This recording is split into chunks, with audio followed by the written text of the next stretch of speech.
we on? Good. Welcome to the Better Than Not podcast. Sometimes we get it right, sometimes we don't. But when we at least do something, we know it's almost always better than not.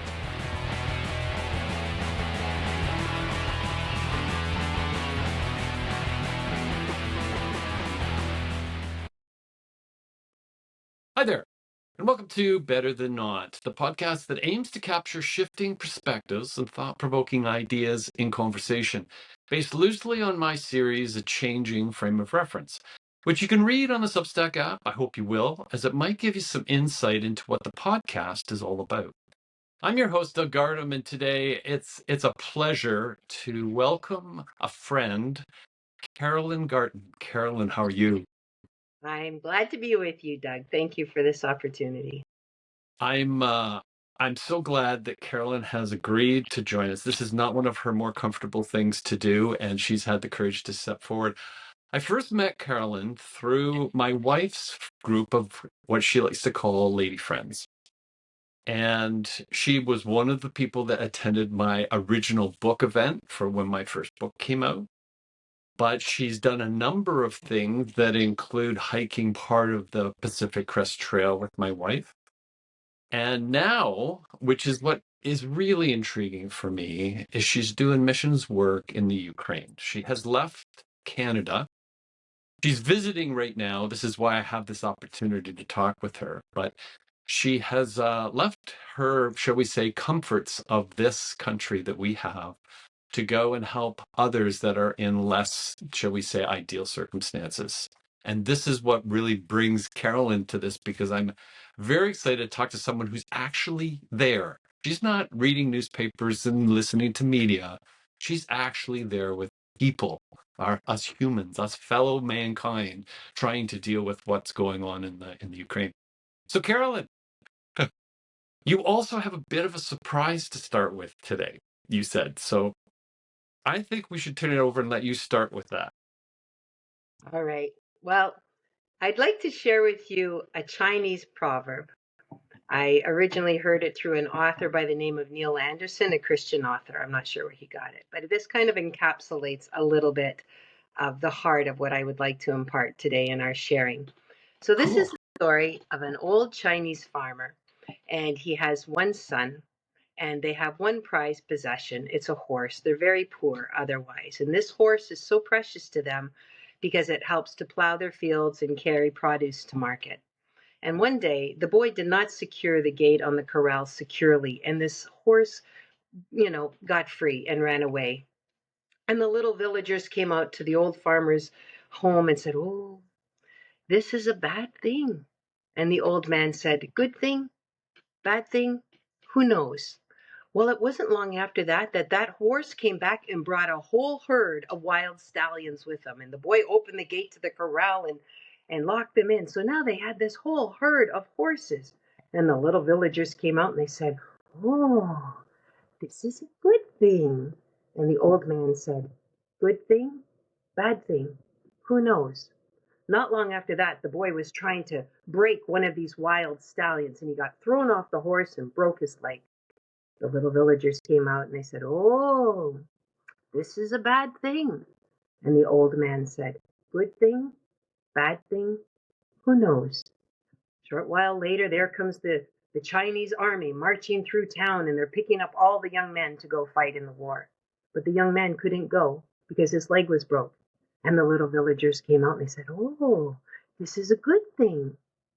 And the old man said, "Good thing, bad thing, who knows?" And what I would like to impart through all that's life's experience, as a believer in Christ, as a Christ follower, we know that all things work together for the good of those who love God, who love Jesus.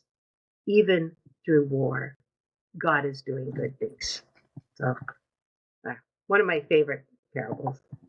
Well, to me, it's very interesting, because in our brief conversation beforehand, that's kind of how you're living. Is it not? Like, with your experiences, like you're saying, like, so many times you hear there's a judgment that's kind of made as far as good or bad. But to your point, and I think this probably will even get to how this even started for you, was taking that and saying it's still, there's good things that come out of, whether we can find, whether we necessarily have eyes to see them with or ears to hear them with, they're still there because it's part of God's world. That's right. So with that, it's kind of a neat place to say, you've kind of brought that forward now, but how did this whole thing start to come to formulate in your mind? Because it's not everybody that has the will, but never mind that, the courage to actually do what you're doing. How did that even kind of come into your shall we say world, Carolyn? So I became a believer in the year 2004 at the age of 38. And prior to that, I led a very worldly life. Alcohol and even drugs were at the center of every good time. And it was my norm. This is what I grew up with. And it wasn't a problem because this is what my family did. And I was functioning well. I held responsible, positions in my workplace and got the job done, did it well. And so it wasn't a problem. But I'll tell you, God blessed me with good work. I didn't lack for anything. I had a nice home on a lake. I had vehicle. I had friends, family, money, and yet something in me was lacking. I didn't know what Ah, it was. I knew nothing about God. And so there began a journey of searching out. I thought maybe I need a husband. Maybe it's God, jokingly, because I really had no idea. But through time, I was led to the church, and I just really got broke there. God just started to do a healing and a cleansing in my life. And so at the age of 38, I surrendered my life to Jesus. I just said, the best I can do is make a mess, and I just give it to you, Lord. Do what you want in my life. And I just want to be obedient to do and go whatever the Lord wants. I belong to him. And from there, I'm going to transition into a story that involves Laura, your wife. okay.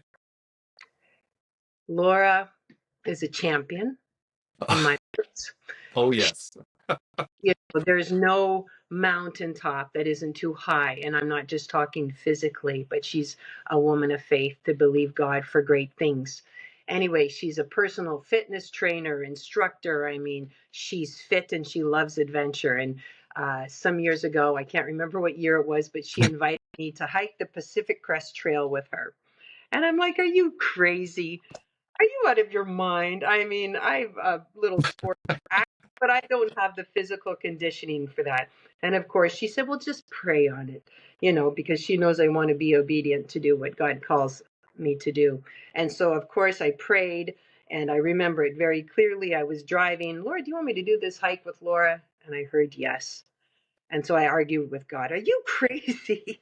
Like, I'd have to buy all this gear, and what's the sense? And I don't have the conditioning. And I argued with God all the reasons I shouldn't, but he wanted me to go. So I said, okay, Lord, I'll do this. So I think it was early on. I didn't know how to pack light. I still don't know how to pack light. So with about 50 pounds on my back, and Laura she trained, she was prepared. I was not. And away we go. We hike, and it was hard. I remember the first mountain and coming down, but it was glorious. And I think the same day we started to hike. I don't know if the second or third mountain. And as I asked Laura to go ahead. She was much quicker than I. She had the conditioning for it. I said, I'll just meet you at the top. And so I'm hiking along this trail, and I'm trudging. I'm a strong woman. My name actually means strong, but I Yes. was I was completely emptied. I had nothing left in my tank. So with 50 pounds on my back, I collapsed on this trail heading up. I think it was the third mountain for the day.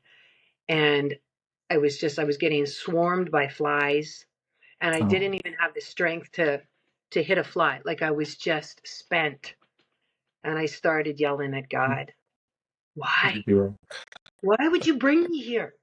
Like, is this what you wanted? You wanted to humiliate me? You want, yeah. like, why would you do this? I was just so angry at God. and so broken in that moment because I couldn't do it. I didn't have it, and I knew that. So why would you bring me to this place to do something that I cannot do? And I don't know how he did it, but somehow he picked me up off that trail, helped me to the mountaintop. I was hiking in the dark, which is typically not something you do. No. And I got to the top, and there's Laura, happy to, happy that I'm there, and she's hopping out of her tent to come and help me. And I was just like, go back in your tent. Like, I don't even want to see you. I don't want to talk to you. I want to set up my tent and rest. So I did that. I laid down and I just cried. I cried. My just was aching. I don't know why you brought me Wow. here. Sense why, Lord. And then in the morning, I woke up and I got out of my tent, and the view, the vista was heavenly. It was just heavenly. And I couldn't stop thanking God for bringing me to this place. Wow. And so he calls us to go places that are beyond ourselves. And that's how it is for me in Ukraine. I mean, I know that it's his will that I'm there, but so often, Doug, I'm like, why have you brought me here? Why, especially with language barriers and some of the challenges. Mm. So I know it's his will, but then I get these beautiful vistas. I see the Mm. Lord working, ministering to people, and it's like, thank you, Lord. Thank you that I can serve you in this place. So that And kind of, yeah. you've been doing that a lot longer than the 2 weeks you were on the trail. Like you've been now in Ukraine 3 years? I first went in 2019. Oh no, so I'm way past that. Okay, you're way Yeah. past that. So 2019, initially a 10-day trip. It was miraculous how God provided for that. I had no intention of going. Somebody anonymously paid 2,000 for me to go. While I was there, I just had this sense I was to return. I couldn't say why. I didn't have some grand vision or work to do. I just sensed a call to return. And I minister with an organization called Loads of Love. They're based out of Chatham, Ontario. They've Oh, been in okay.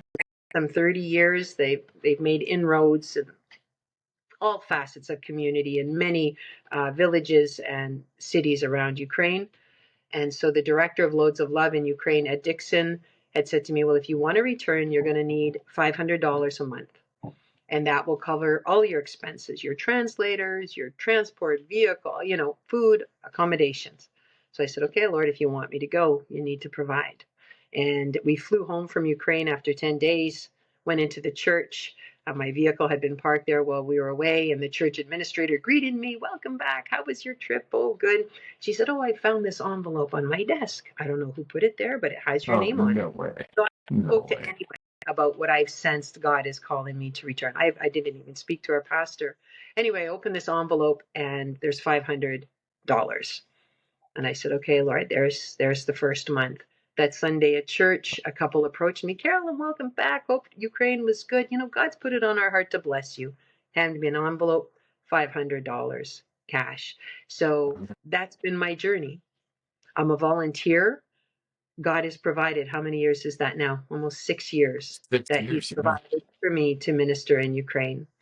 And so I can be there in the midst of war because I know for certain it is God's will at this time. Maybe that will change in a year. I have no idea. I just want to be obedient to do what He's calling me to at this time. Yeah, when you say what you said about this, I'll say gifted um, financial part, I can't help but think of Sermon on the Mount.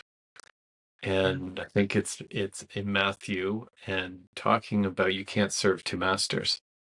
right. And then at the end of, I think it's Matthew 6, it says if you serve one, all will be provided to you.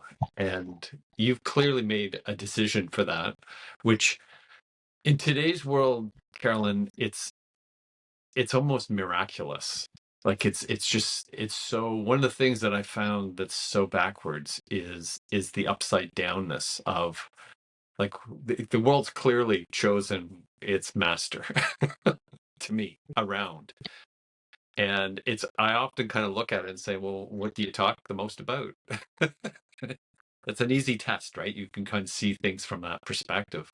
But clearly in your life, that has had, well, it's given you courage, and it's given you something to go and actually be there. This is not something you were watching on the television or on YouTube. You're actually there participating.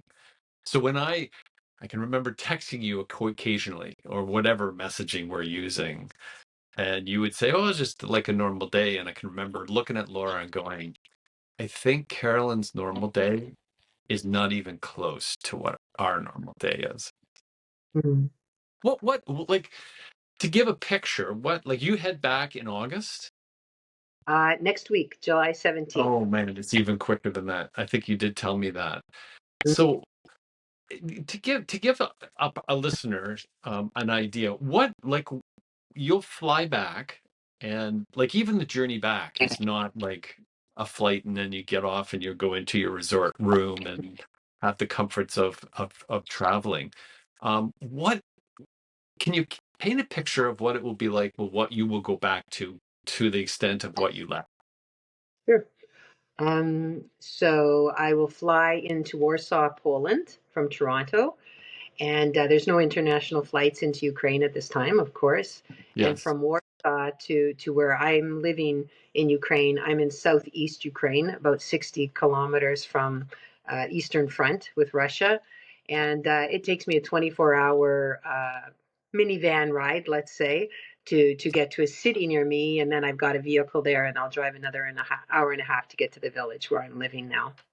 So how long's the flight to Warsaw? Like, is that like, that's like a 10-hour flight? Yeah, well, I think it's 12 hours. Yeah.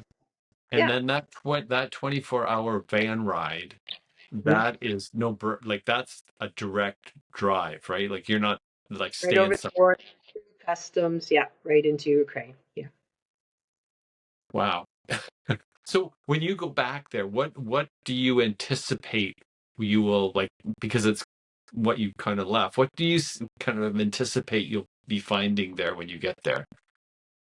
Well, I pretty much anticipate hitting the ground running. We've got a lot of good things going on. So currently, I live in a village. I've lived in this village just over 2 years. I felt called there Okay. a year after the war began. I'm part of a larger team, and some friends on our team felt called to go to places kind of off the beaten path. I was living in the city of Kryvyi Rih at that time. Okay. That's the President Zelensky's hometown.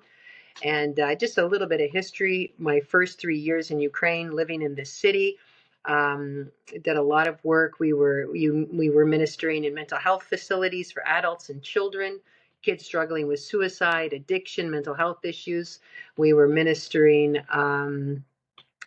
in schools. So in schools, they a lot of the schools, they all the students, most of the students study English, but they've never met a native English speaker.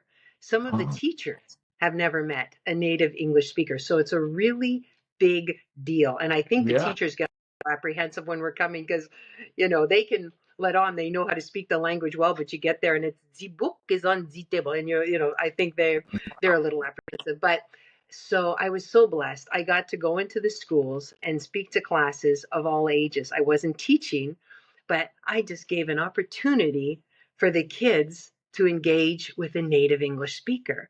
And I love children. And I would start very easy and I'd say, "You're all of my translators. I'm going to ask you a question. My name is Carolyn." And then I'd point to somebody in the class and they would have to translate into Ukrainian. "My name is Carolyn." And then, but the kids would get excited because it's like, we understood that. I am 38 years old or whatever, and they got on the board and they'd help each other. And so the teachers were loving it because the students caught a fire for wanting to speak the language. And so Right. I did that, which was really rewarding. And I didn't go in to evangelize. I mean, my heart is to evangelize, of course, but I had the opportunity to answer all questions honestly. The students could ask me any question and I could answer honestly. So they That's would pretty ask, "Well, cool. what's your favorite book?" "Oh, it's the Bible. Let me tell you why." "What's your favorite music?" "Oh, I love worship. Let me tell you why." "What's your favorite holiday?" "I love Easter. Let me tell you why." And so go, and I was permitted to do that. And so that was really rewarding. And then, Was this a new thing to them, Carolyn? Like, were they no, familiar with the Bible or nothing? no, well, so this Loads of Love has been doing that. They had this program of making inroads into schools. So this wasn't new. People had done this before me. As visitors would come, small missions teams, they would have opportunity to go. I just got to do it on a regular basis and to Okay. build relationship with students. And then they end up having me teaching some lessons, but we would do it even outside of schools with programs teaching English to their communities. And so we would come and help facilitate it. It just really added some clout to these schools to have a native Sure. English speaker.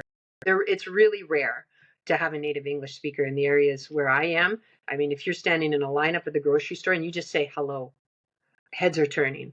What? Who is this? Especially now during the war.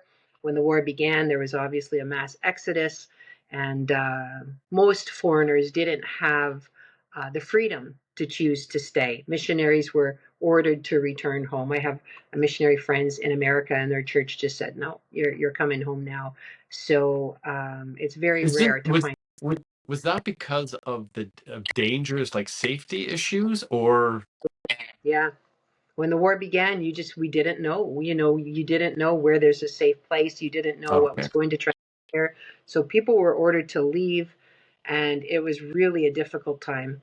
My father called me, and he was just like, "You get on a plane and you get out Yes. of that country right now. Like, you listen to your father. I know you want to save the world, but no, you listen to me now." And I said, I have two nephews who are soldiers. They serve in the Canadian Army. And I said, Dad, if your grandsons were called to serve in Ukraine, I'm sure you would be so proud, Really? that they're Yep. standing and doing a good work. I said, like, that's why I'm here. And how I had built such relationships. This is after 3 years. Well, I went in 2019. This is in 2022. I Yep. mean, they become family. And I'm supposed to say, oh, real tough times ahead. You got a war on hand. See you later. I'm out of here. No, you wouldn't do that to your family. No, no, no. No. And So I had no desire to leave. And yet, I feared my director would order me to come home. And I didn't want to be okay. stupid either. I was calling friends and just saying, pray with me. I want to stay, but I need to know God's will. And we were hearing that it's okay to stay. And then I spoke to my director. I said, please, Ed, I don't want to leave. And he had the courage to let me stay through the uncertainty of war. And so I'm really grateful to God for that I could stay and minister. Yeah. So, Carolyn, during this time, were you confronted with things that like made you feel like uncomfortable, unsafe, like unprotected, or did you really not did you experience that, or was it like, yes, things are not in good shape here, but I'm not fearing that I'm going to be like attacked or shot. Like how was it for you in your experience there? Honestly, by the grace of God, I didn't experience fear. I mean, there were power outages when the war Hmm. began. The shelves on stores were emptied, sirens continually. There were bombings, but when you believe it's God's will for you to be there, you stand on His word. He's going to protect you through it. He's Hmm. going to lead you, guide you through it. And worst case scenario, I mean, if I happen to die, well, hallelujah, I'm going home. Like, I just trusted Him, and I had peace through it. And for me, I guess I've always been a bit of I love adventures, Yes. and I even like a little bit of speed and a little bit of danger. I don't know, it's a bit of a thrill. So I no, I wasn't afraid. I was just glad to be part of the journey. I remember one night I ended up serving at a rehab center, Hmm. which is like, I'll tell you, while I was there my first couple of years, God says, He's ordained good works for us to do in advance. And it was like putting on a glove. It's like all of my life experiences, things that I became passionate about, it fit. I didn't have to be anybody I wasn't. I didn't have to be super smart. Or all the things that He was calling me to do, it just fit like a glove. working with these students in schools. I started teaching English lessons to this large church. Maybe 50, 60 people were showing up. And we just had fun. And then the pastor of this very large church heard about me and asked to meet with me. Uh-huh. And as we were talking, he said, "We have a rehab center, but it's not working. People are not getting free." And I have a heart for people struggling with mental health issues and addiction. Actually, before going to Ukraine, before that door opened, I applied to work at an addiction recovery facility right close to home, but I was denied because I don't have that experience. I didn't have the credentials, and yet Right. there God opened a door for me. So I ended up serving at this rehab center morning and evening, doing Bible lessons, building community, building family. And then the door opened for prayer ministry, that I could meet with individuals at the rehab center and friends in the church to minister. Like, it was just like, thank you, Lord. And I love to worship. I love music. And and so at the rehab center, we have all these gifted musicians. We bought Oh, the wow. instruments, and we just, I mean, the worship, people would come from the church and just feel like this place is anointed. Like God just started to move mightily through the center. So it That's was beyond crazy. anything I hoped or imagined. I was so blessed in my service. Yeah. Hi. So when you say what you've said here, Carolyn, which I find very fascinating, is you were almost made to do this, is what you're saying. You were like designed to do this. God prepared me. And even more so when I kind of carry on with where He's taken me now. After the war began, our work changed. It became very much humanitarian aid focused, meeting the needs of the people, whether it be food, medicine, firewood, we surgeries. We would just help people with wherever the needs were and as we were able. And then, as I was sharing with you, part of our team felt called off the beaten path. We end up in a village. In this village, uh, there had been a mass exodus. Many homes were empty. The church was empty. The pastor and his family had left because this area, this village had been Russian occupied from the onslaught of the war. Like the first 3 months, it was Oh, Russian occupied. And so we contacted that pastor, and he allowed us to start ministering out of the church. oh, And wow. the first time there, I just, again, I have no idea what I'm doing, but I'm supposed to be in this village. And so there is a gentleman that lived across the street from the village. Most villagers do not have running water. They don't have indoor toilets. That's really rare. But I felt called, and this gentleman said I could stay in his home. I didn't see his home. I didn't know what to expect. And so I brought a friend from the rehab center, so as not to be alone in the home with this guy. I brought a friend from the rehab center to stay in his home with us. And when I was like, "Oh Lord, you know how I love showers. You know how I don't know how to do laundry by hand very well. Like, please, Lord." Anyway, so when I got there, this guy actually had an indoor toilet and shower, and I was like, "Hallelujah, you're so good." So I That's just started crazy. living there. My intent was, I didn't know what to do. I said, I'm just going to pray for this village, and I'm going to study Russian. So just to back up, when I first went to Ukraine, I studied Ukrainian to prepare a little bit. Right, But then right. when I got DVD, which is kind of in closer to the east, everybody, I was like, why am I not understanding the people? Well, they're speaking Russian. So then I'm like, okay, I'm going to study Russian. And I started studying Russian.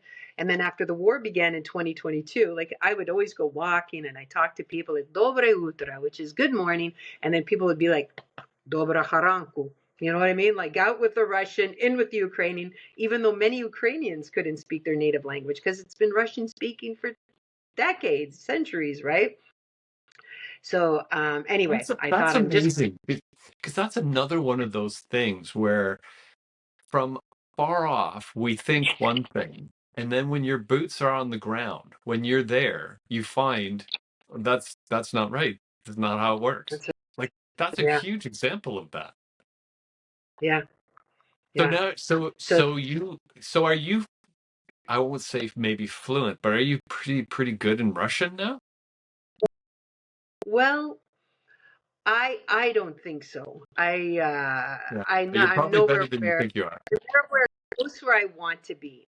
Now, people I've seen who live there, and I hadn't seen them for a while, they're like, Carolyn, wow, you're doing great. I have no, I'm very comfortable to communicate what needs to be communicated. My challenge is understanding. I walk the streets of Ah, this okay. village at night. People want me to come and sit with them. They want to talk to me. There's lonely grandmas. People are just, they need someone to listen, and Nick, I want to, and I want to pray with them, and yet they just will and it's so awkward. You don't want to continually say, I'm sorry, I don't, yeah, извини меня, я не понимаю, извини меня. No, like, so often I'm just like, kind of tracking with them if it's sad and if it's happy, but I have no idea. And it's so painful. So this is one of my greatest needs, is to learn the language. And like I said, after the onslaught of the war, there's a turn and a press to learn Ukrainian. And I was kind of still fixed on Russian because everybody speaks Russian, and not only Ukraine, but many of the previous countries part of the USSR, they can still speak the language. And I thought maybe God calls me to Russia one day. I don't know. I just felt compelled to stick with Russian, but God has a way of moving us. And anyway, I ended up meeting this boy. A boy moved to the village with his mom, and he's 5. His name is oh, Victor. yeah. He's like my son now. I adore this child. But at 5, he says to me, "I don't like school." And I said, "Well, you've never been. Like, how can you don't like school? You've never been." And he was arguing with my sister, saying, "I'll never read. I will never know how to read." And she's my translator. What are you talking about? Of course you're going to learn to read. And I don't know. His father was an addict. His mother was an addict, Mm. and who knows what he understand. But he was convinced he would never learn to read. So last Christmas, just this past Christmas, Mm. I took him. We were doing Christmas programs for the first time at our village school. It's not in my village; it's in a neighboring village. And I said, "Come with me." And so he went, and it was a dynamic program. I mean, it's the story of the birth of Jesus, but there's music and dancing, and it's dynamic. And as I was driving home, just the two of us in the vehicle, he said, "I want to go to school." And I'm like, "You bet you do, buddy. And we're going to get you ready. You got to learn your Oh. alphabet, and you got to learn your numbers." Well, the school's in Ukrainian. So now I'm helping this Ukrainian boy study his alphabet. So I have to learn the alphabet first in Ukrainian so that I can Oh. help him first. And so God has a way. I was fixed on Russian, but God's like, "No, I'll use your heart of compassion to move you onto the Ukrainian page." And then, as it turns out, quite a few kids in the village are illiterate. Why? I mean, 5 years ago, it was COVID. So they weren't in school for 2 years Right. because of Right. COVID. And now we've had 3 years of war. So there's a girl who's 10. She doesn't know her alphabet. If you Mm. don't have parents who are working with you at home, and that's not the norm in village life, they're working. They're out in the gardens. They're milking their cows. And so then God just had me start working not only with the boy, but this young girl. And it's such a joy. But it's teaching me. I'm having to learn Ukrainian in the process. Yeah. So you're I was going to say, what a culture shock. What a shock on so many levels. So when you've come back this time, because you've been gone for a little while now, right? Like 2 years, Yeah. right? Is that right? Years. Yeah. What was it like coming back to Canada? Like, because it's almost like you're in a way like an explorer that's gone to a new world, for which is really, as you described it, is a new world. What's it been like coming back to Canada? Like this, I'll say, this land of abundance. We have no idea what we really have.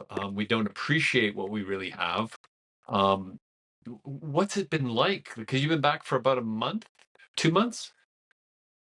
5 weeks total. I'll be home. Yeah. Okay. Was Mm. it kind of like a bit of a shock? I'll tell you, it was a challenge because I've been home only a few times since I've been in Ukraine.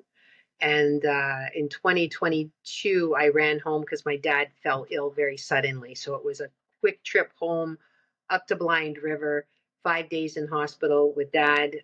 This is during COVID, and he passed during that time. And I was like, "Thank Mm, you, Lord, that I had time with my dad." And yes. then in 2023, it was the same with my mom.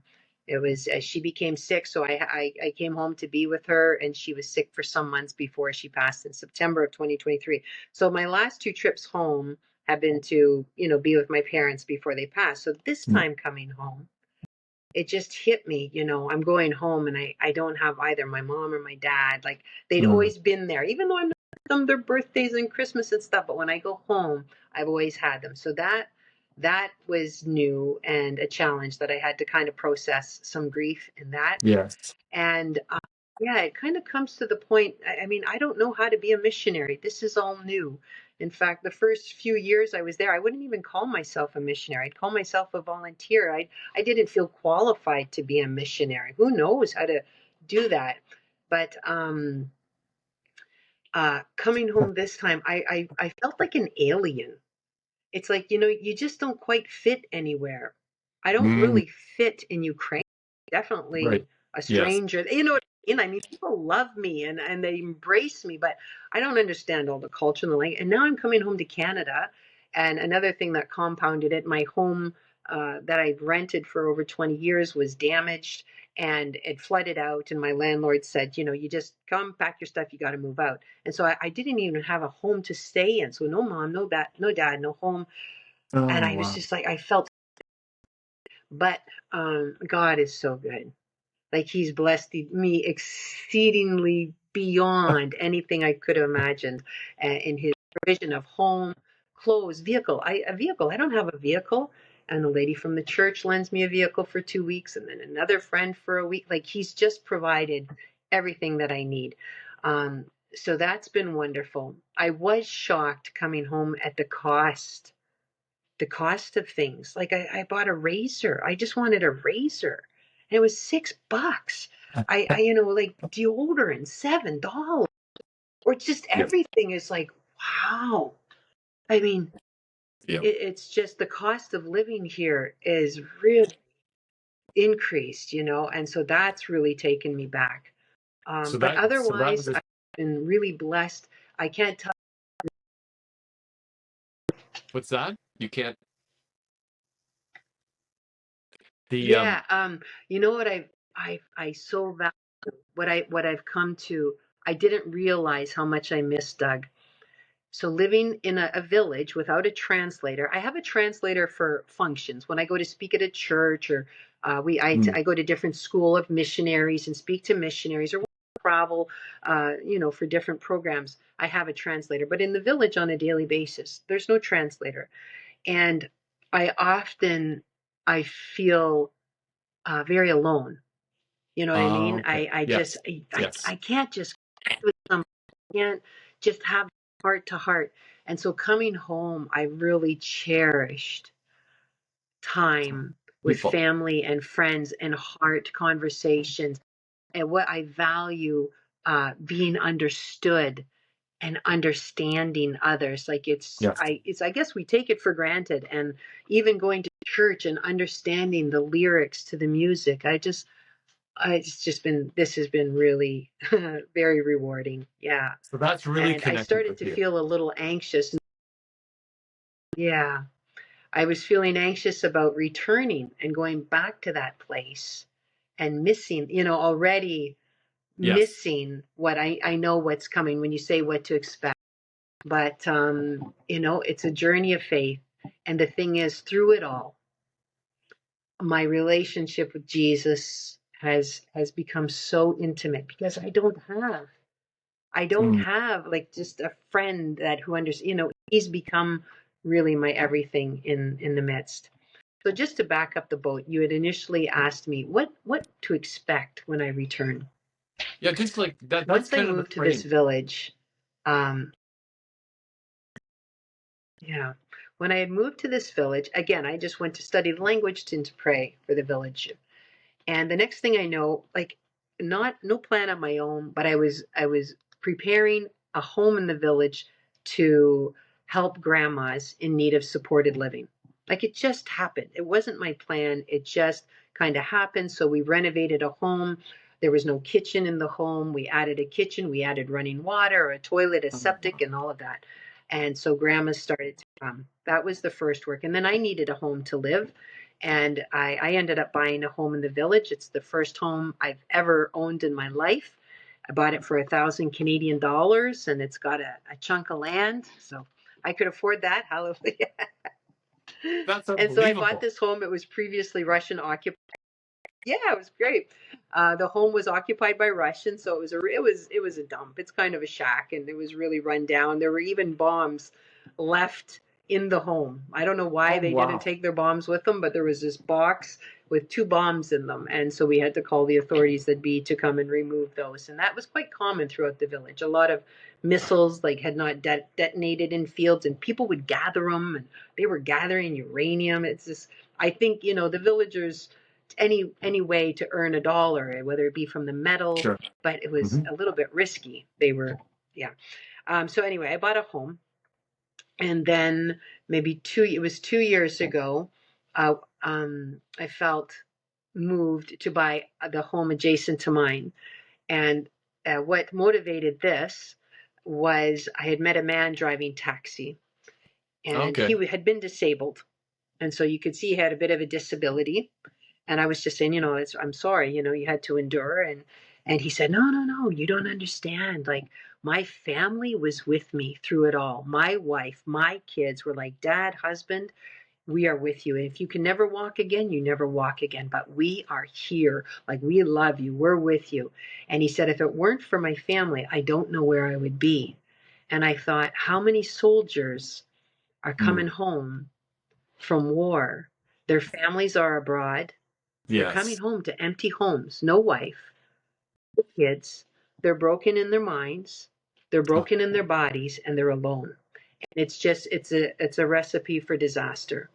Suicide is not uncommon this right is now. like And so this the is like idea, let's the try it.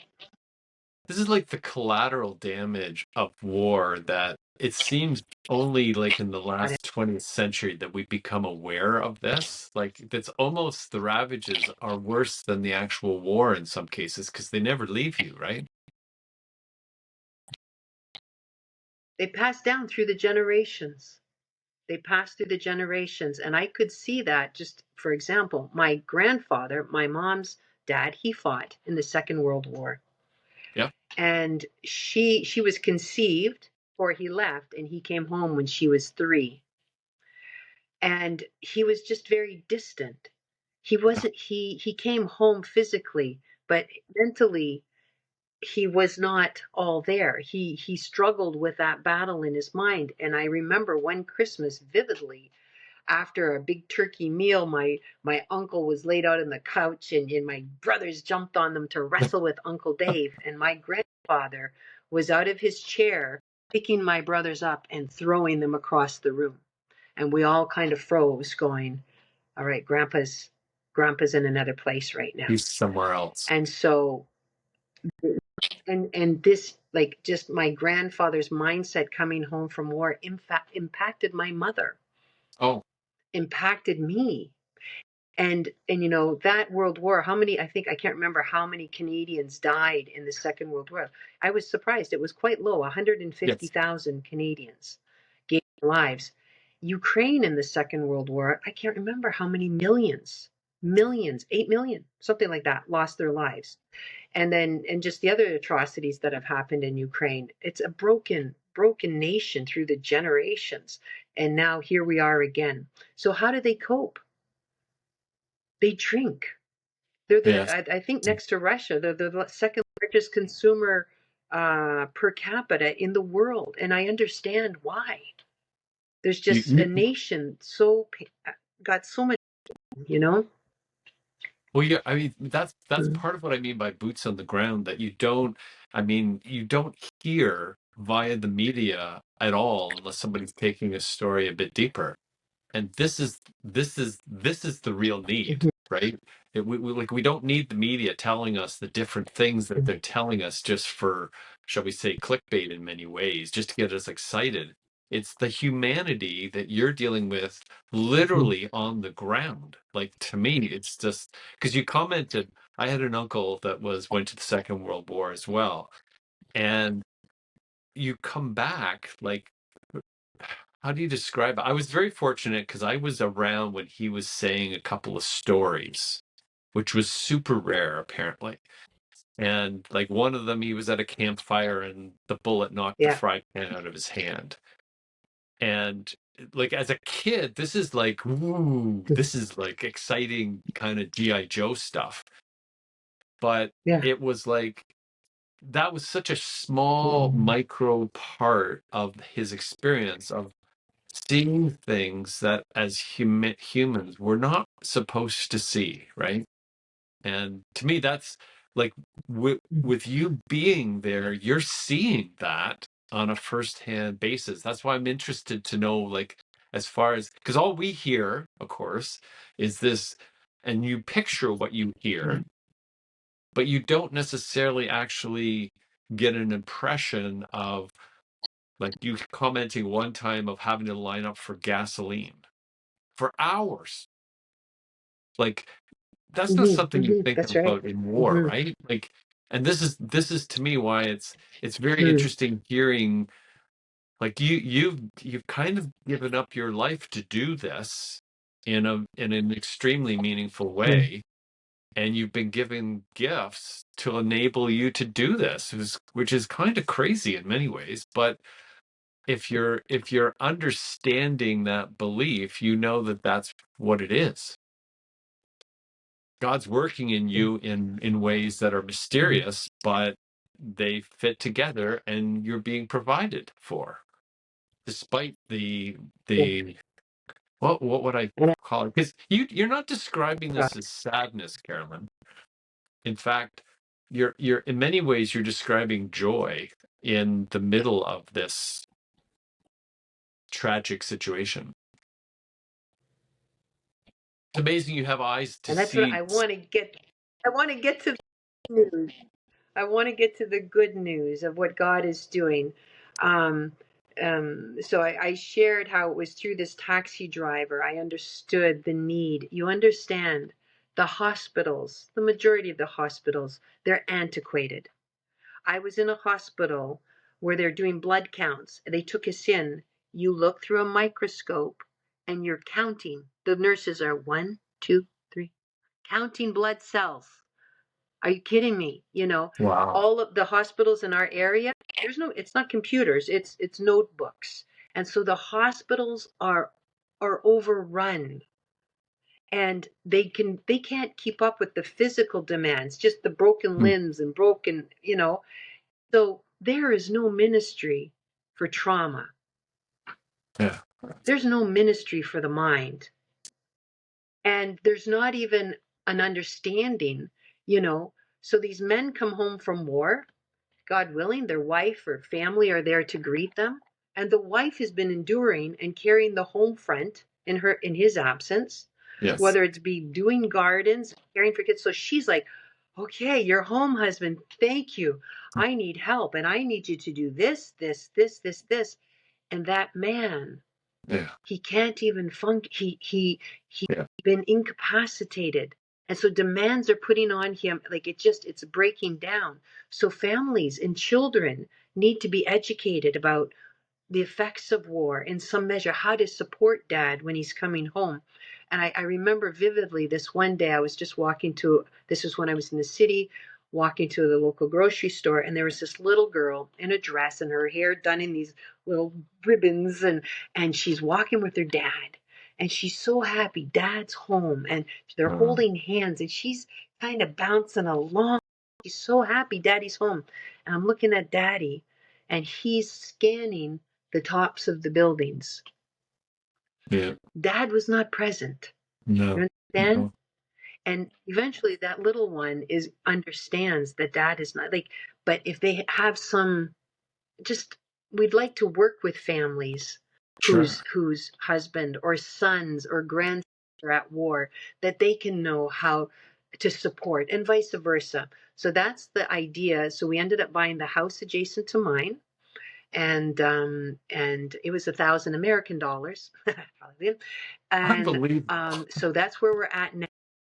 I know. and they come with land. And so we want the ministry in this village to be self-sustaining. We don't want to continually have our hands out to Canadians for help. There is a land is so plentiful. Now I grew up on a farm. Can you imagine? I grew up on a farm in Northern Ontario. Talk about God preparing me. And I loved growing Absolutely. up on the farm until I became a teenager. Complained all the time because I wanted to be in town with my friends. But I can't believe, like, God, are you kidding me? You brought me to a village, like you're bringing me full. And I love the village. I love that life and wide open spaces. And I would love for us to be, what do you call it, able to live off the grid. This Yes. is, if Yeah. I can dream big, I want to be sufficient with our food and bees. And I mean, I don't want to milk the cows, but God willing, there will be others who want to do that ministry. So this is where he's brought me. You asked, what will I return? What will I be doing when I return to the village? Sorry, I want to keep getting back to that. Somebody will get that. Um, okay. So just a couple more steps before that is so I'm in the village. Yeah. We have grandma's house, my house, we have the soldier's house. And we have a team on Loads of Love with our Loads of Love ministry team, and they're geared to children's programs. So last summer we did a camp for kids. We had 6 kids come, and we're one of 14 villages in our district, and the district director allowed us to use the school bus to go around to all these villages and pick up kids to bring them to a Christian camp. Oh, Right on. wow. And the kids loved it. We had pools, 2 tramp. Oh my goodness, they just absolutely loved it. And our Loads of Love team, they genuinely love the bits out of these kids. I mean, those kids come and they got the love of Jesus Uh-huh. embracing them. And then there's teaching, of course, about God. Da, da, da, da. So that happened. And then this past Christmas was the first time in our area. They've been doing programs in schools and churches for decades, but the first time in my area, we approached the director of the school. She welcomed us to come and do our Christmas program there, and not just her school, but other villages in our area. So we went. As I said, it's a dynamic program. It's about the birth of Christ. It's just so well done. And at the end of the program, the leader of this program said to me, Carolyn, give the message, like sum it up and wrap this up for us. And I've in the past, when I get too bold for the gospel, I've been reprimanded in schools. It's just, Yes. you Yes. can't go guns blazing. And I'm like, oh, how do I do this? She's like, go for it. Just go for it. And so I really did. I just poured it out, and it was so dynamic. And I'm just like, if you believe what you've heard today about the birth of Christ, about God's provision for our forgiveness, for a way back to the Father. If you believe, I want you to stand on your feet, and the whole room is jumping up, kids and Wow. parents and teachers. And there's just a call of repentance. God, forgive us for our sins. Yeah. And Yeah. Lord, we want to surrender our lives. We give you a place to come and dwell here. We want to be led, right? So we do this. And at the end, here comes the director, and I'm like, oh no, here we go. I was too bold.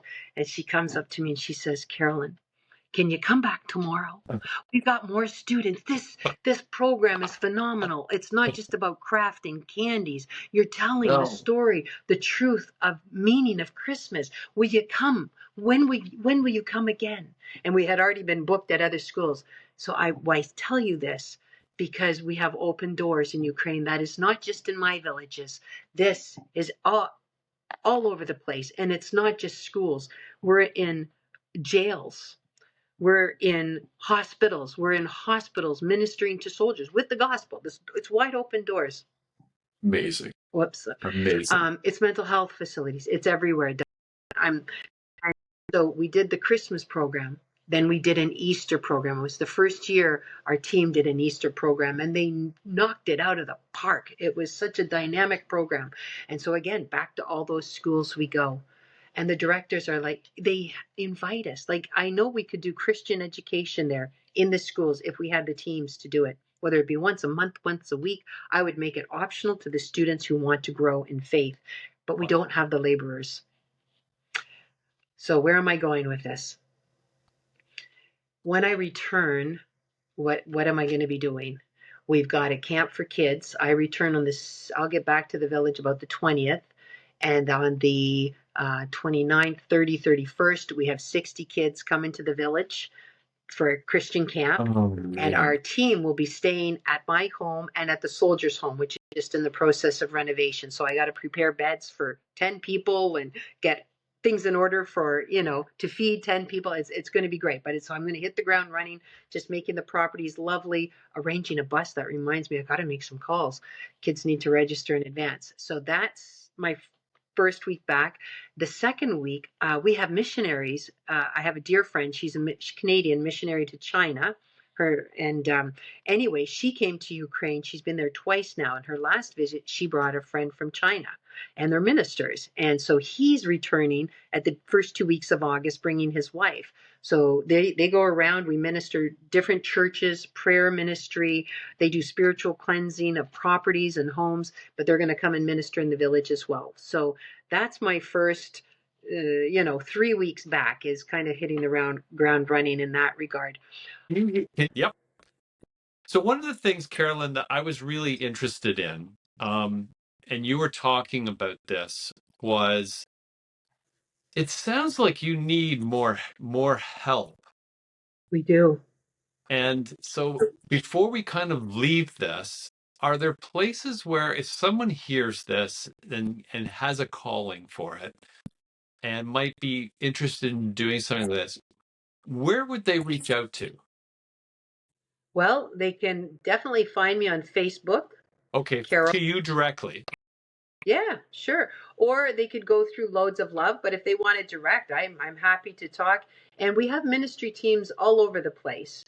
And when I first went to Ukraine, they allowed me to go out with different teams. So I tried hospitals, I went to schools, mental health facilities, uh, humanitarian aid deliveries, and you're allowed to find where you feel called to serve. And then when that door opened at the rehab center, I got so excited. And although they weren't doing rehab center, my director said, go. You go where you feel led, where your giftings, your passions serve, where you feel called. So, And yeah, that's through Loads of Love. that's correct. And they're based out of Chatham, Ontario. Do Yeah. they have a website like www Loads of Love? Yeah. Loads of love. Yeah. So And the maybe director is Ed Dixon, so in we'll Ukraine. maybe we'll put that actually in the description for the podcast because that would be kind of a neat thing. So one of the things that I'm finding, and I haven't really shared this, but there was a movie a number of years ago that we saw, an animation movie that was called Inside Out. Oh, I love that movie. Yeah. And I'm not sure, I think we've told you this, but there's a character who's named Joy. Mm. And when Laura and I both went to it, we said, that's Carolyn. It's like they went and found you and made the character out of you. And this is part of the reason why I wanted to have the discussion with you, because you hear so much of what's like going on in these different places around the world. We're not there, of course. We're here, but you hear different pictures, and you're I'll say living, experiencing, and working in not only a culture but a world that's obviously very different from what we experience here in Canada. But what you're describing is not yes, you're describing a war-torn world, but what we're also describing is there's a joy here that's very powerful amongst the people and what they're finding. And to me, that's a really like that's a heart-rendering story that we kind of needs to be told a little bit more, because it's funny how we get so caught up in our world of abundance and then we kind of find ourselves unfulfilled. So That's right. in your story, similar to my story, and then you're trying to figure out like how is that like that you're a thinking person, um intellectual person, and yet we can't seem to put it together for that. Now here you're on in an area on the other side of the world almost. And you're finding like you've found well, you call it a village, but what seems to be raising that village is this community that you're very much a part of, that's centered on belief Right. and and the idea of what I'll call it Christianity is really all about, Yeah. which is a pretty, like, that must be somewhat overwhelming when you step back from it and you're not in the middle of the 14 things you're juggling all at once to make it sustainable. Hmm. I know initially when I went to the village and stayed there, nobody could understand it. We're in the middle of war. I mean, not only that you're in our country during a time of war, but that you would come to this village. Like people were just suspicious. Like, what are you here for? What Oh, are so you looking this is the people actually in Ukraine, not your friend back in Canada that's saying this. Okay. for in Ukraine? They don't understand. Why would you be here? Like Mhm. even before the war, when I would speak at schools, students would say, like, why are you here? Why would you come to Ukraine? Why would you leave Canada to come to Ukraine? I mean, we don't want to be here because it's a corrupt nation. There's a lot of lack. And I just it's God. I didn't even know where Ukraine was on the map. It was like, it's over there by Poland somewhere, you know. So I told them I could speak honestly. I am here because it's the will of God. It was such an opportunity. And so in the village, I just and even till recently, the villagers were often suspicious of my being there. Ah. I heard rumors, and so I needed a village. I'm living an hour and a half from civilization. And I mean, I'm taking care of grandmas. We need medicine. We need food. We need, what do they need? Doctors. I don't have a vehicle. And most people in the village don't have vehicles. And there's no buses there. There's no stores there. You're in the middle of nowhere. And so I was praying, Lord, I need a vehicle. And I don't want to ask for help. I want to, God, if you Mm. want me here, you need to provide. And out of the blue, a friend from Canada calls and she says, hey, did you get that money I sent you? No, what money? What are you talking about? Oh, we sent you $14,000. Like, are you kidding me? Like, who sends you $14,000? God does through a friend. Wow. And so with that, I could buy a vehicle. And then, but the rumors in the village were that I took the money from the grandmas. That's how I got my vehicle. Well, the grandmas, I mean, they don't even pay, like they pay a smidgens. I'm out of pocket. People donate money on a monthly basis so I can support grandma's house. Like it doesn't cover the costs, you know. But this, painting a picture of the mindset of the villagers. They can't understand why I'm there, and I just want to share a testimony Cool. Cool. because this is where they came to understand. So we have the soldier's house. It needs renovations. And the director in our village, or the administrator of our village, said, Carolyn, there's a program anybody can access in Ukraine. If your home's been damaged by the effects of war, you can make application to receive some funding. She said, you should try. So I went to the director of villages in our region and made that arrangement. So some folks came out to assess the damages on the soldier's house. And when they were coming, I got little Victor, 5-year-old Victor. He's tooting around. He's my shadow. And I'm like, Victor, I can't be with you right now, buddy. I set him up at a table outside with a chessboard. He wants to learn to play chess. I've been slowly teaching him. I'm like, but you sit here, entertain yourself while I take these. There was 3 of them on this coming to assess the damages of the soldier's house. When they first arrived, they were very cold, very informal. I'm like, oh, welcome. They're kind of like, where's the house? And, no time for such friendly banter, And so I take them around and it's like, nope, this home is old and that's just because it's old. And I'm like, whatever, if I get $1, I get $1. If I don't, that's fine. Well, during the tour, I don't know what God did. He just started to soften the hearts. And one guy, the leader, we're leaving and he goes back into the house and they have a checklist: windows, doors, walls, all of it, foundation. And so their heart softens. The next thing I know, they're over sitting at the table with little Victor, and they started a game of chess. Oh, wow. And I'm like, okay.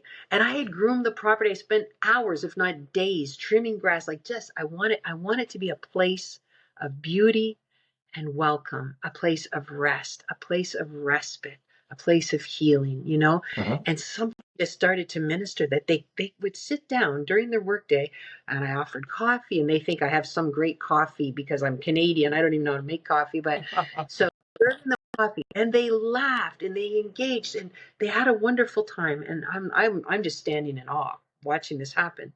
And then now it's time to leave, and the leader says, the most we can give any one home for renovations is 200,000 grivna. That translates to about 7,000 Canadian dollars. And I'm like, wow, the house cost 1,000. Imagine you buy a house for 100,000 and somebody wants to give you 700,000 to Yeah, to fix it up. I'm like, wow, like that would be that's easy. awesome. So he says, I'll be in touch in a few days. He calls several days later and he says, Carolyn, we've never seen this before. They have a board, a committee of 12 that makes the decisions of how much money and funding to give to each, request. They gave us 368,000 grivna, which is like 12,000 Canadian dollars. He says, we don't do this. Never have we done this, but we see what you're doing. And when I say it's not me. We've got a Yes, team. Our right, team. of course. And who sat on that board? The director of the school, parents of the kids that have attended our kids programs, parents of ones that are teaching literacy who are literary, friends who know these babushkas that are receiving care, So they said, we see what you're doing and we trust you and we want to come alongside you to do this, to prepare this soldier's house. And so when that word got out in the village, now I'm telling you, Oh, I have that it's broken down all of those barriers of mistrust, yep. and people want to partner with us, and the favor people bring me preservatives. I mean, they want to bless us in our work there. So our challenge now, when you said, what will I be doing when Yes. I going home? Our challenge, this is wonderful. We got this money. But Doug, it's near impossible to find tradesmen. Oh, yeah. The men are at war. The men who are not at war are in hiding because they don't want to go to war. Right. Yeah. And even my neighbor, his grass is overgrown. He doesn't want people to know he's even there. Mm. And the other men who are so bold, they're drinking. They might work a day and then they drink for 5. It's Good stuff. really a challenge. So I'm like, okay, Lord, you've given us this money. Mm. Where do we get the workers? And praying and seeking, we have partnerships with 2 different rehab centers. We go there on a regular basis and we minister, and it's a big deal when somebody English speaking shows up. They just you've got their attention. I'll bet. I'll bet. So we minister this one rehab center. It's not a Christian center, but I can go in there. I mean, I get to share the gospel. And then the other center is a Christian. It's not only a center, but this pastor's had it for 25 years. It's a village. He bought one house and then another house. And so it's a little village and it's all a rehab center. A home for this woman, home for this woman, home for men, and it's a rehab center. And that rehab center has done a church plant in a neighboring village, and now they're doing another church plant. Like, I haven't got there yet, but the church is booming in Ukraine. God is moving mightily in Ukraine. So I'm just going to come back. So we were blessed with this money to do this renovation. And at this time, as we speak, I've got 8 friends from 2 different rehab centers. They've pouring foundation. They've started the work. Yep.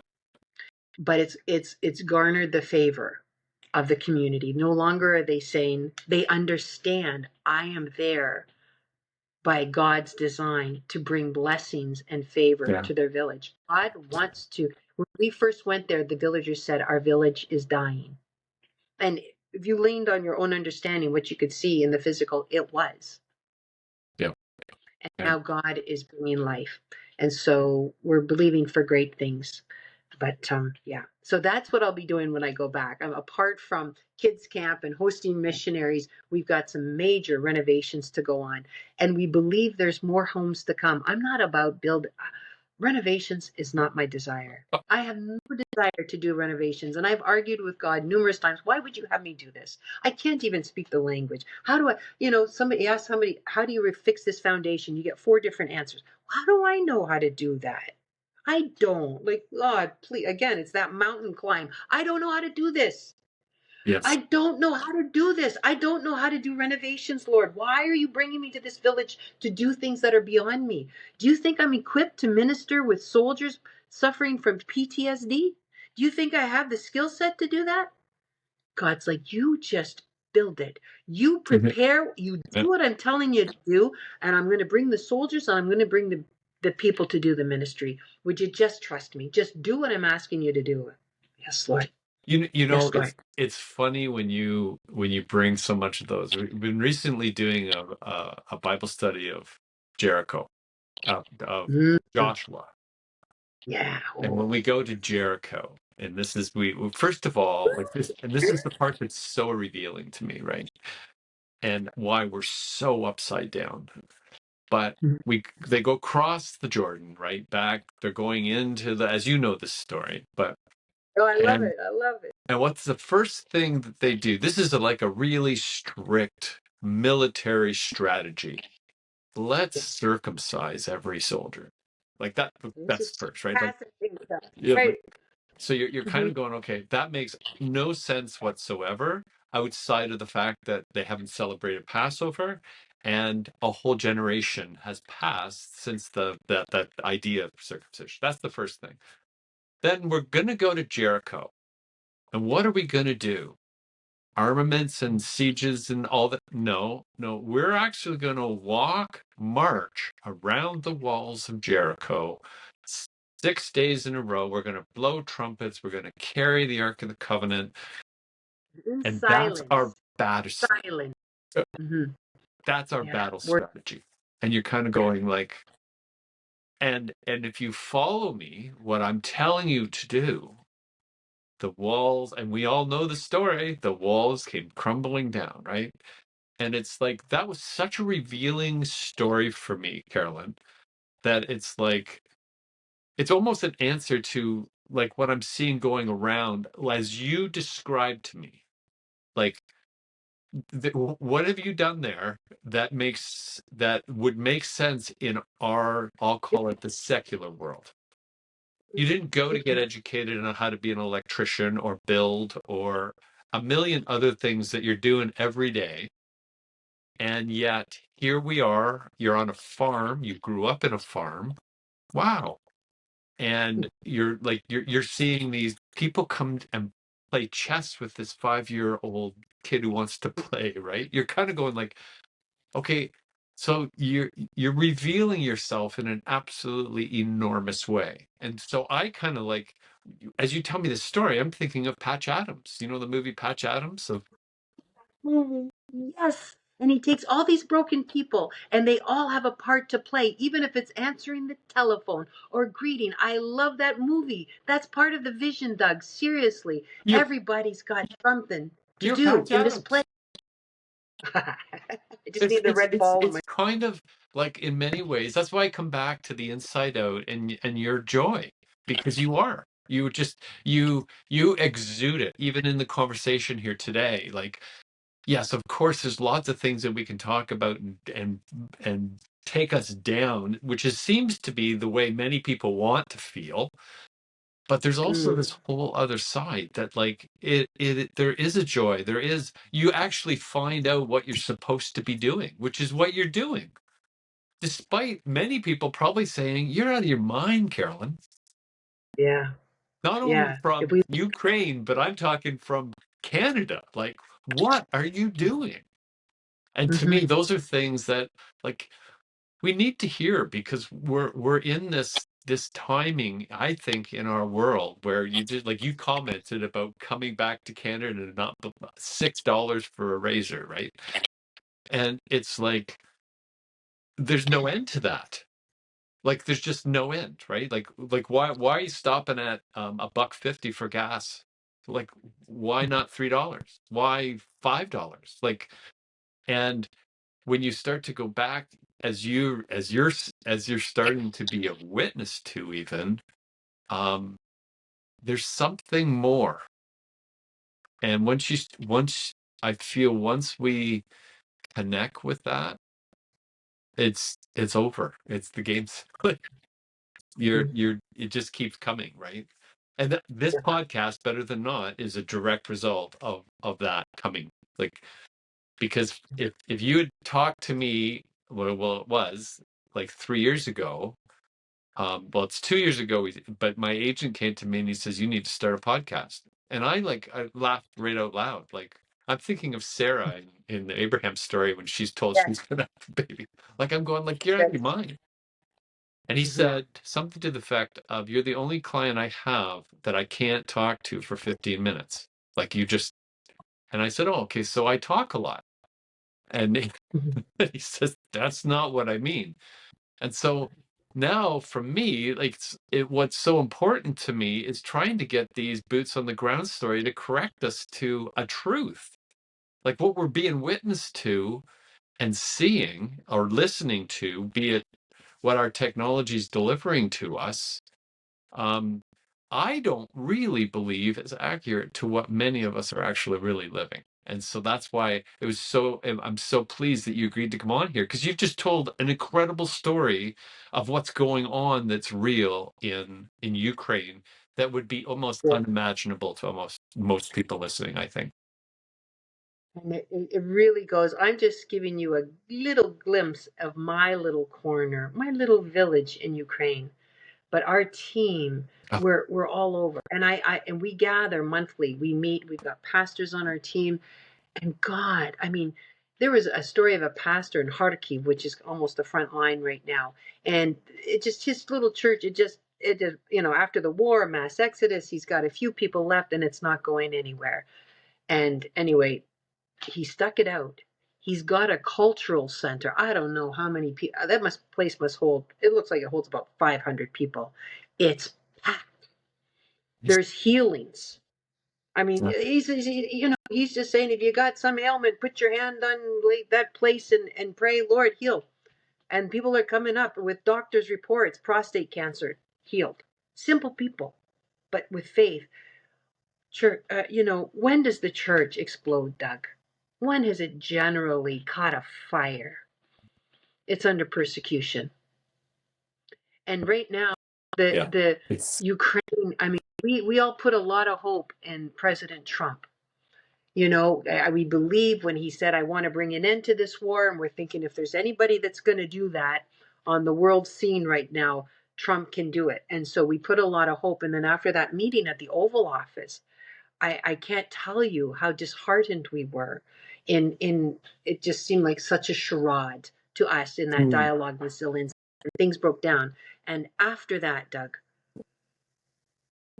things heated up more in Ukraine. It's hotter now in Ukraine under fire than it ever has since the beginning of the war. I mean, just was it yesterday? 750 hits in Lutsk, which is close to the Polish border. Mm. 400 hits. The day before, like 500 hits. Like they're just pummeling. And so what is going on? Yeah. I could understand in the eastern Ukraine because I can see they're trying to make this sweep over. This area is rich in minerals and natural resources.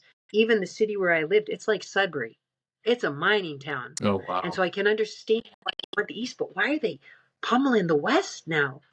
And you don't understand.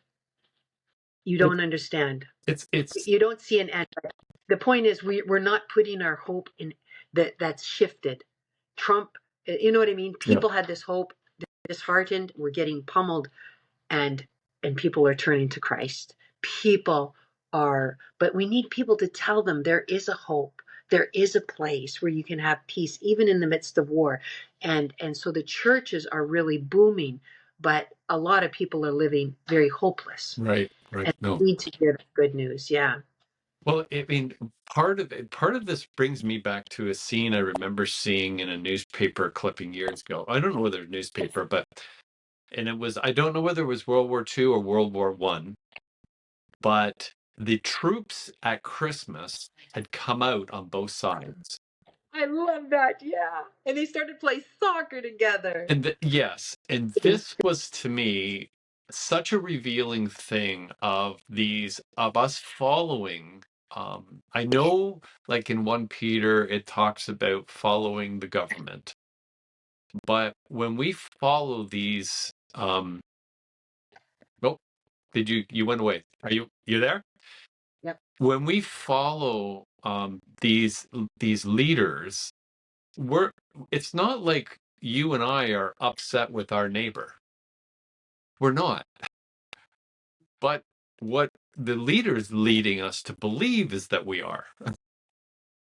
And I think the work, obviously, that you're doing and that I see many people doing, that we have to bring bigger voices to it. It's very important to try and understand that is that like it's the love their neighbor like yourself, right? I mean, Mhm. you don't even have to be necessarily of a religious bend to follow that, right? Mhm. And as long as we're warring, we're not doing that.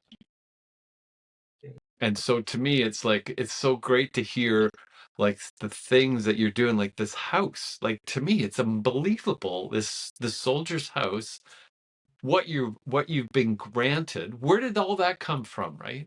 And it goes back to, I think it's Matthew 6:34.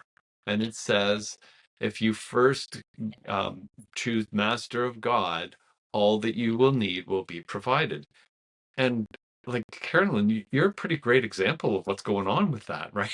Like I'm how I'm experiencing it beyond anything I could have imagined. And even I don't know where the scripture it says, but if you will leave home, mother, father, brother, this for my sake, for the sake of the gospel, like it will be returned to you, I think a hundredfold or something. And Doug, I can't tell you, like the home even I'm staying in now, my home was damaged. I came home. This woman is like a mom to me. I've got grandmas, I've got sisters. I'm so rich. God is faithful to his word. amazing, amazing. Yeah. It's become so revealed to me. Like I can't get enough of the what the Bible is like. It's just infinite, and it just what's really hard now is it's hard to even get through verses because they keep directing me both front and back. Like I think it was Jordan Peterson says it's the first hyperlink document in ever created, and now I'm starting to live that, right? It's kind of an incredible thing. Hmm. Well, I've taken a bunch of your time that's limited here in Canada. I can't thank you enough for joining us despite the technical difficulties. Is there anything that you would like to kind of end with? Because you've said, like, uh, well, first of all, a number of joyful things, a number of refreshing and I'll call it hopeful things that are like just beautiful to hear that are actually going on. This isn't something we're reading on a clickbait or something we're reading on social media. This is something you're living and experiencing. But is there anything that you'd like to wrap with, so to speak? Yeah. Um, so what did Jesus say? He said, go, Mm, go to all the world. Go doesn't necessarily mean to leave Canada, mhm, but as followers of Christ, we are to go out. And the words that shout loudly in my mind, and they have for years, is this: prepare ye the way of the mhm, Lord. Prepare ye the way of the mhm. Lord. Doug, that was John the Baptist, and he was Yes. preparing the way for Christ coming in the flesh, but he's coming again. Jesus is going to Mm. return soon.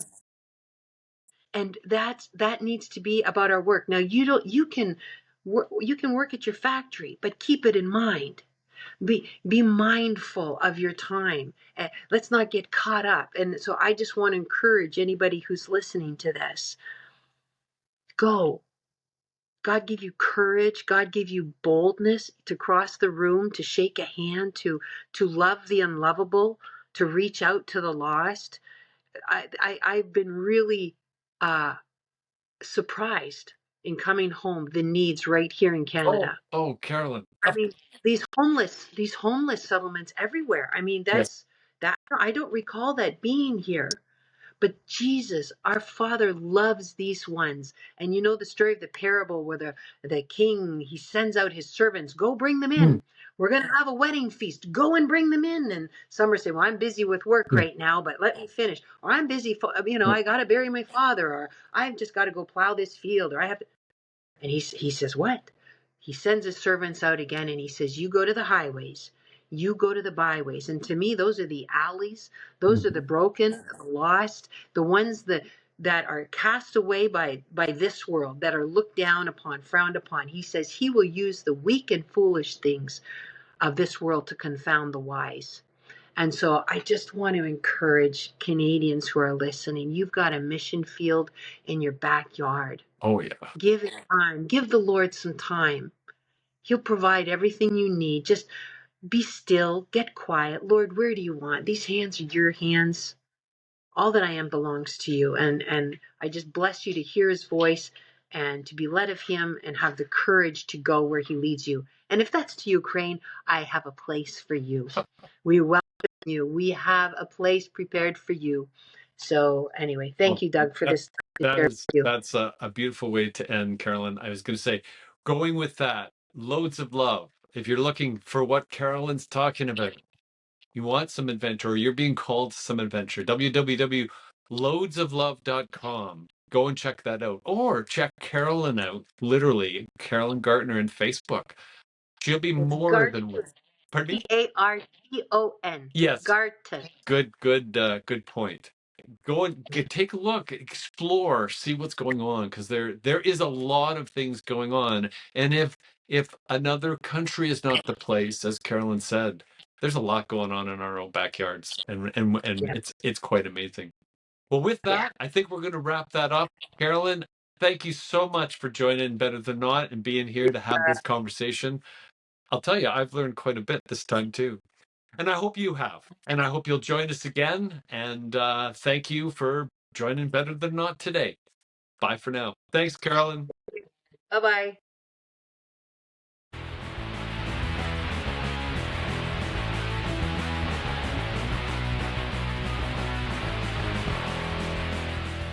Are we on?